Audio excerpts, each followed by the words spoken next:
മോട്ടറോളയുടെ Motorola edge 2023 എന്ന പുതിയൊരു smart phone ഇപ്പോൾ ലോഞ്ച് ചെയ്തിട്ടുണ്ട്.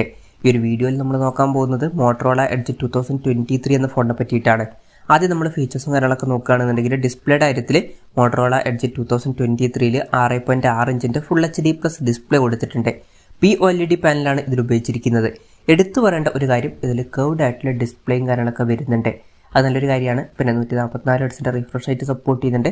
അതുപോലെ തന്നെ 360 ഹെർട്സിൻ്റെ ടച്ച് സാമ്പിളിംഗ് റേറ്റും ഇതിൽ വരുന്നുണ്ട്. പിന്നെ 10-bit ഡിസ്പ്ലേക്കാണ് ഈ ഫോണിൽ കൊടുത്തിരിക്കുന്നത്. ഈ ഫോണിൽ പഞ്ചോൾ ഡിസൈനാണ് വരുന്നത്. പഞ്ചോൾ വരുന്നത് ടോപ്പ് സെൻറ്റർ ഭാഗത്തായിട്ടാണ്. ഫോണിൻ്റെ പീക്ക് ബ്രൈറ്റ്നസ് വരുന്നത് 1200 നിറ്റ്സ് ആണ്. അപ്പോൾ ഡിസ്പ്ലേ ഫീച്ചേഴ്സ് മൊത്തത്തിൽ നോക്കുമ്പോൾ അത്യാവശ്യം നല്ല ഡിസ്പ്ലേ ഫീച്ചേഴ്സും കാര്യങ്ങളൊക്കെ ഈ ഫോണിൽ വരുന്നുണ്ട് എന്ന് പറയാവുന്നതാണ്. പ്രത്യേകിച്ച് ഇതിൽ കർവ്ഡ് ആയിട്ടുള്ള ഡിസ്പ്ലേയും കാര്യങ്ങളൊക്കെ കൊടുത്തിട്ടുണ്ട്. In display finger print sensor ഈ ഫോണിൽ വരുന്നുണ്ട്.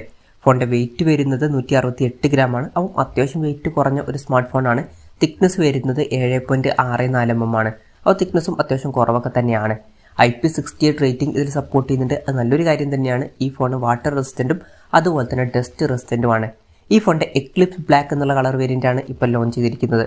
പ്രോസസ്സറിൻ്റെ കാര്യം പറയുകയാണെന്നുണ്ടെങ്കിൽ mediatek dimensity 7030 എന്ന പ്രോസസ്സർ ഈ ഫോണിൽ കൊടുത്തിട്ടുണ്ട്.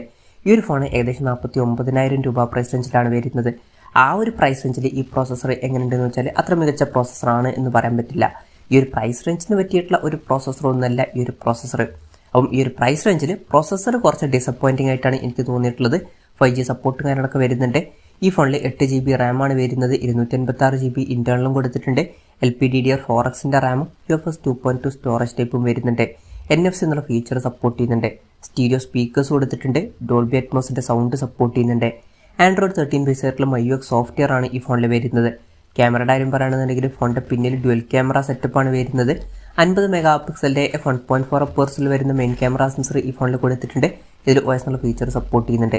പിന്നെ 13 megapixel ultra wide angle ലെൻസും ഈ ഫോണിൽ വരുന്നുണ്ട്. ഇതിൻ്റെ ഫീൽഡ് ഓഫ് വ്യൂ വരുന്നത് 120 ഡിഗ്രിയാണ്. ഈ ഒരു സെൻസർ വെച്ചിട്ട് തന്നെ മാക്രോ ഫോട്ടോസും ക്ലിക്ക് ചെയ്യാൻ പറ്റുന്നതായിരിക്കും. സെൽഫി ക്യാമറയുടെ കാര്യം പറയുകയാണെന്നുണ്ടെങ്കിൽ ഫ്രണ്ടിൽ 32 മെഗാ പിക്സൽ സെൽഫി ക്യാമറ കൊടുത്തിട്ടുണ്ട്. ബാറ്ററിയുടെ കാര്യത്തിലോട്ട് വരികയാണെന്നുണ്ടെങ്കിൽ 4400 mAh ബാറ്ററി ഇതിൽ വരുന്നുണ്ട്. അതുമാത്രമല്ല 68 വാട്ടിൻ്റെ ഫാസ്റ്റ് ചാർജിങ് സപ്പോർട്ടും വരുന്നുണ്ട്. പിന്നെ 15 വാട്ടിൻ്റെ വയർലെസ് ചാർജിങ് സപ്പോർട്ടും വരുന്നുണ്ട്.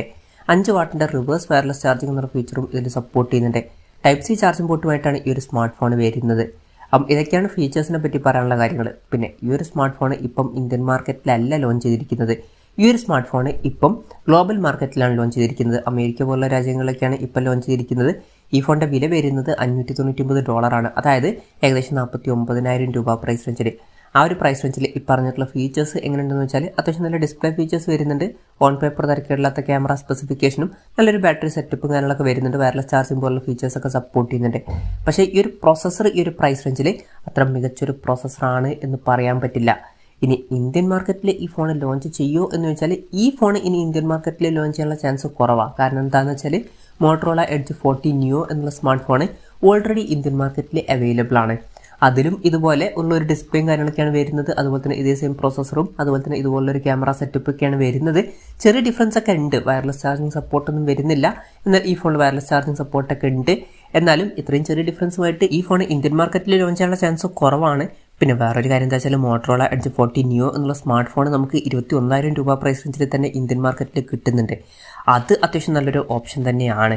എന്തായാലും മോട്ടറോള എഡ്ജ് 2023 എന്ന പുതിയൊരു സ്മാർട്ട് ഫോൺ ഇപ്പോൾ ലോഞ്ച് ചെയ്തിട്ടുണ്ട്. ഈ ഒരു ഫോണിനെ പറ്റിയിട്ടുള്ള നിങ്ങളുടെ അഭിപ്രായം ജസ്റ്റ് ഒന്ന് കമൻറ്റ് ചെയ്യുക.